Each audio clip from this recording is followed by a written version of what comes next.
में। अब देखो जी, ये है मेटावर्स। क्या है ये मेटावर्स? कोई कंपनी नहीं है, एक कंपनी नहीं है, क्योंकि एक कंपनी जो होती है कोई वो एक ही देश या एक ही स्टेट उसको हैंडल करती है। जो मेटावर्स है ये ग्रुप ऑफ कंपनीज होता है, इसमें सैकड़ों हज़ारों कंपनियां इन्वॉल्व होती हैं जो इसके साथ काम करती हैं, तो उसी को ही ग्रुप ऑफ कंपनीज को हम लोग मेटावर्स का नाम देते हैं। तो एक मेटावर्स 3D, वैसे मेटावर्स तो हमारे कम से कम 250 से ऊपर है, लेकिन 3D मेटावर्स हमारे 43 से 44 से ऐसे मेटावर्स है जो 3D वर्जन में काम कर रहे हैं, मतलब जिनके अंदर हम जा सकते हैं इंटरनेट के अंदर। तो एक 3D मेटावर्स को चलाने के लिए हमें 5 चीज़ों की ज़रूरत पड़ती है। VR डिवाइस, जो आप ये चश्मा देख रहे हो एक बड़ा सा, इसको VR डिवाइस का नाम दिया गया है। अगर आपने अपने फ़ोन में कभी देखा होगा, आजकल बच्चे जो है वो गेम्स खेलते हैं VR डिवाइस के साथ। VR डिवाइस पहनेंगे और उनको ऐसा लगेगा कि उस गेम के अंदर है वो, और उस गेम को अंदर जाके वो खुद खेल रहे हैं। उनका कोई एविएटर नहीं है, कोई और नहीं है, लेकिन उनका ऐसा फील होता है कि हाँ सच्ची में उन्होंने बंदूक पकड़ रखी है, वो गोली चला रहे हैं, या कोई बॉक्सिंग वाली गेम चला रखी है, तो ऐसा लगता है उनको भी वो सच्ची में सामने वाले को पंच मार रहे हैं, वो रियल में फील करते हैं। तो ये VR डिवाइस है जिससे हम लोग किसी भी मेटावर्स के अंदर जा सकते हैं। साथ में काम नहीं करना, अंदर जाना और साथ में काम करना इंटरनेट के दो पहलू हैं।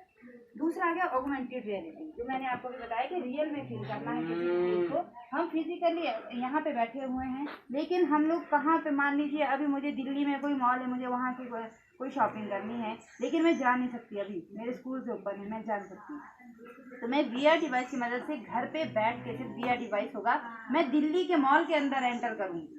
कैसे करूँगी? मेरा एविएटर उसमें बना होगा, और उस मॉल में जो भी मुझे चीज़ खरीदनी होगी मैं वहाँ पे जाके चूज़ करूँगी, NFT से वहाँ पे पेमेंट करूँगी, और वो चीज़ मेरे घर पे डिलीवर हो जाएगी। ऑनलाइन शॉपिंग तो सभी करते हैं, ऐसा तो है नहीं कि छोटे से लेके बूढ़े तक अब सब ऑनलाइन शॉपिंग सीख गए हो कि कैसे करनी है। कैसे करते हैं? हम सिर्फ ऐप डाउनलोड करेंगे, अमेजोन, फ्लिपकार्ट, मीशो, कोई भी ऐप हमने फ़ोन में डाउनलोड कर दिया। उसको डाउनलोड करने के बाद सिर्फ हमें जो चीज़ चाहिए उसको सर्च करेंगे, ऊपर वो चीज़ निकलेगी। उसकी क्या दिखेगी? पिक्चर ही दिखेगी ना, उसको हम छू के नहीं देख सकते, उसको हम पहन के नहीं देख सकते।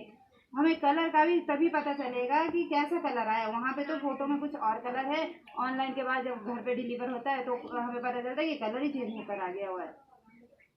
तो ये जो मेटावर्स है, अब इसमें शॉपिंग जो है वो हम लोग मॉल के अंदर जाके उसको पहन के देख सकते हैं। हमारा एविएटर पहनने का फील हमें यहाँ होगा। मान लीजिए मुझे ऐसी चप्पल लेनी है, मेरा एविएटर मॉल में जाएगा, मैंने घर में सिर्फ VR डिवाइस पहना है, मेरा एविएटर वहाँ पे चप्पल पहन के देखेगा, मुझे यहाँ फील होगा कि कहीं मुझे टाइट तो नहीं हो रहा है। वो छू के देखेगा, मुझे घर पे फील होगा कि कहीं ये सॉफ्ट है कि खुरदरा है, कोई चुभेगा तो नहीं बाद में, क्या चीज़ की क्वालिटी है।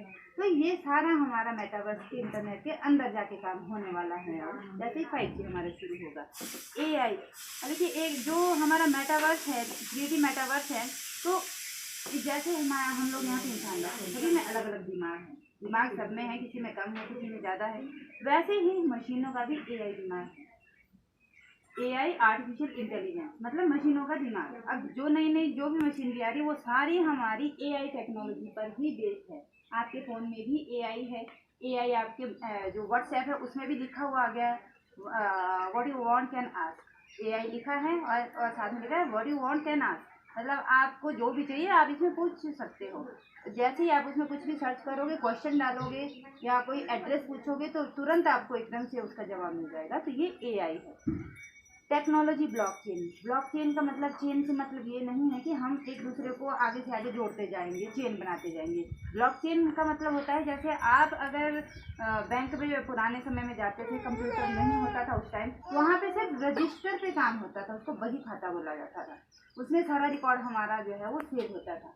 तो यही डिजिटल दुनिया में हमारा जो बही खाता है वही ब्लॉकचेन। वो सिंपल लैंग्वेज में आपको समझाया कि क्या है ब्लॉकचेन। जैसे अभी आप बैंक में लॉकर आपने देखे होंगे, अभी जैसे मेरा लॉकर है PNB बैंक में, तो मैंने अपनी ज्वेलरी उसमें रखी है सेव करके, अपने जो भी रजिस्ट्री के कागज है वो उसमें सेव करके रखे हुए। वैसे ही डिजिटली हमें कुछ भी अपनी सेफ्टी के लिए सेव करके रखना है, जिसको कोई चुरा ना सके, कोई हैक ना कर सके। तो